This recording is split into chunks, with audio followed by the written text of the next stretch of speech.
Hello friends, എല്ലാവർക്കും എൻ്റെ പുതിയ വീഡിയോയിലേക്ക് സ്വാഗതം. ഈ വീഡിയോയിൽ നിങ്ങളോട് പറയാൻ പോകുന്നത് നമ്മുടെ സിംഗിൾ ഡോർ ഫ്രിഡ്ജിനെ പറ്റിയിട്ടാണ്.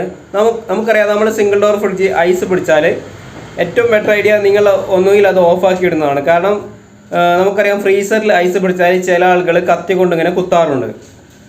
അപ്പോൾ അങ്ങനെ കത്തി കൊണ്ട് കുത്തുമ്പോൾ ഭാഗ്യത്തിന് ചിലപ്പോൾ ഒന്നും സംഭവിക്കില്ലായിരിക്കാം. പക്ഷേ നമുക്കറിയാം, നമ്മൾ ഫ്രീസറിനെങ്ങാനും ആ കത്തി കൊണ്ടുള്ള കുത്ത് കൊണ്ടുവന്നിട്ടുണ്ടെങ്കിൽ ഉറപ്പായിട്ടും ഈ ഫ്രിഡ്ജിലുള്ള ഗ്യാസ് പോവും.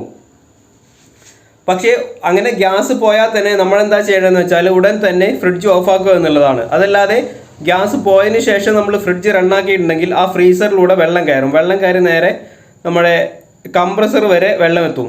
അങ്ങനെ നമ്മുടെ കംപ്രസർ വരെ പോകാനുള്ള ചാൻസ് ഉണ്ട്. അങ്ങനെ നമ്മുടെ കയ്യിൽ നിന്ന് അങ്ങനെ ഫ്രീസർ ലീക്ക് ആയിട്ടുണ്ടെങ്കിൽ ഉടൻ തന്നെ നിങ്ങൾ ഫ്രിഡ്ജ് ഓഫ് ചെയ്യുക.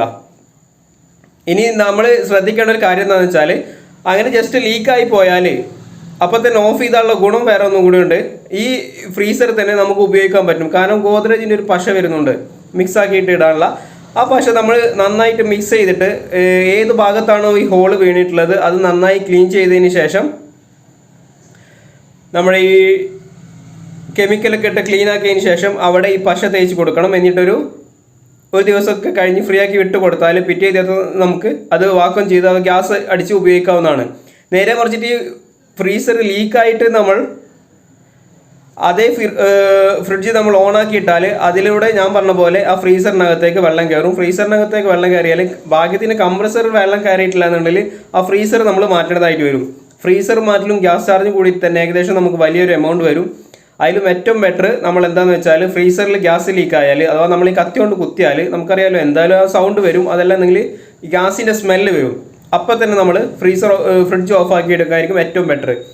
അതല്ല എന്നുണ്ടെങ്കിൽ ഞാനീ പറഞ്ഞ പോലെ നല്ല ഐസ് കട്ട പിടിച്ചിട്ടുണ്ടെങ്കിൽ ഒന്നുകിൽ അതിന് നമ്മുടെ ഫ്രിഡ്ജിൻ്റെ തെർമോസ്റ്റാറ്റ് സ്വിച്ച് ഉണ്ടല്ലോ, നമ്മുടെ ഈ തണുപ്പ് കൺട്രോൾ ചെയ്യണം, ആ സ്വിച്ച് ഡയറക്റ്റ് ആയാലും അഥവാ ആ സ്വിച്ച് കംപ്ലൈൻറ്റ് ആയാലാണ്, ഓട്ടോമാറ്റിക് സ്വിച്ച് കംപ്ലൈൻറ്റ് ആയാലാണ് പഴയ ഫ്രിഡ്ജിന് പുതിയ ഫ്രിഡ്ജിനും ആ സ്വിച്ച് കംപ്ലൈൻറ്റ് ആയാലാണ് ഇങ്ങനെ കണ്ടിന്യൂസ് കംപ്രസർ വർക്ക് ചെയ്യുക. കംപ്രസർ കണ്ടിന്യൂസ് വർക്ക് ആയാലാണ് ഇങ്ങനെ ഈ ഐസ് ഫുള്ളായിട്ട് ഫോം ആവല്, കട്ടാവാറ്. അപ്പം തന്നെ നമുക്കറിയാം എന്താ വെച്ചാൽ, അപ്പം തന്നെ നമുക്ക് അത്യാവശ്യം ആ മാസത്തേക്ക് നല്ല കറണ്ട് ബില്ല് വന്നിരിക്കും. കാരണം ഈ കംപ്രസർ കണ്ടിന്യൂസ് ആയിട്ട് വർക്ക് ചെയ്തിട്ട്. അതിൽ ഏറ്റവും ബെറ്റർ ഐഡിയ ആദ്യം തന്നെ നമ്മൾ ഈ തെർമോസ്റ്റാറ്റ് മാറ്റുന്നതാണ്. കാരണം മാറ്റാൻ അധികം വലിയ ചിലവൊന്നും ഇല്ല, 500-600 രൂപ അങ്ങനെ വരുള്ളൂ തെർമോസ്റ്റാറ്റ് മാറ്റാൻ വേണ്ടിയിട്ട്. ഇനിയിപ്പോൾ നമ്മളങ്ങനെ മാറ്റിയിട്ടില്ല എന്നുണ്ടെങ്കിൽ ഈ ഐസ് കട്ട പിടിച്ചാൽ ഒരിക്കലും ഞാനീ പറഞ്ഞ പോലെ കത്തി കൊണ്ട് കുത്തരുത്. ഒന്നുകിൽ ഒരു 2 മണിക്കൂറിനൊക്കെ നമ്മൾ ഫ്രിഡ്ജ് ഓഫാക്കി ഇടുന്നതായിരിക്കും ഏറ്റവും ബെറ്റർ. അപ്പോൾ നിങ്ങളുടെ അറിവിൽ ആരെങ്കിലുമൊക്കെ ഇങ്ങനെ തെറ്റ് ചെയ്തിട്ടുണ്ടെങ്കിൽ അവരോട് പറഞ്ഞ് മനസ്സിലാക്കി കൊടുക്കുക. നമ്മൾ ഫ്രീസർ ലീക്ക് ആയാൽ ഒരിക്കലും പിന്നെ ഫ്രിഡ്ജ് ഓൺ ചെയ്യരുത്. അപ്പോൾ തന്നെ ഫ്രിഡ്ജ് ഓഫാക്കി ഇടുന്നതാണ് ഏറ്റവും ബെറ്റർ. കാരണം അപ്പോൾ തന്നെ നമുക്ക് അതേ ഫ്രീസർ തന്നെ ഉപയോഗിക്കാൻ പറ്റും. അതല്ലെങ്കിൽ ഞാൻ പറഞ്ഞ പോലെ നിങ്ങൾ ഇപ്പോൾ 2 ദിവസം യൂസ് ചെയ്തിട്ടാണ് നിങ്ങൾ ടെക്നീഷ്യനെ വിളിച്ചിരുന്നെങ്കിൽ എന്തായാലും നമ്മൾ ആ ഫ്രീസർ അടക്കം മാറ്റേണ്ടി വരും. അതും നമുക്ക് ഭാഗ്യമുണ്ടെങ്കിൽ. അല്ലെങ്കിൽ ഈ കംപ്രസറിലേക്ക്, ഞാനീ പറഞ്ഞ പോലെ കംപ്രസറിലേക്ക് വെള്ളം കയറിയാൽ കംപ്രസറും ഉറപ്പായിട്ടും ഷോർട്ടായി പോയിട്ടുണ്ടാവും. അപ്പോൾ ഓക്കെ ഫ്രണ്ട്സ്, ഇനി നിങ്ങളുടെ ഫ്രിഡ്ജിന് എന്തെങ്കിലുമൊക്കെ ഇതേപോലത്തെ കംപ്ലൈൻറ്റ് ഉണ്ടെങ്കിൽ നിങ്ങൾക്ക് ഈ വീഡിയോ അടിയിൽ കമൻറ്റ് ചെയ്യാവുന്നതാണ്. അതിന് ഞാൻ റീപ്ലൈ തരാം. Thank you. Have A nice day.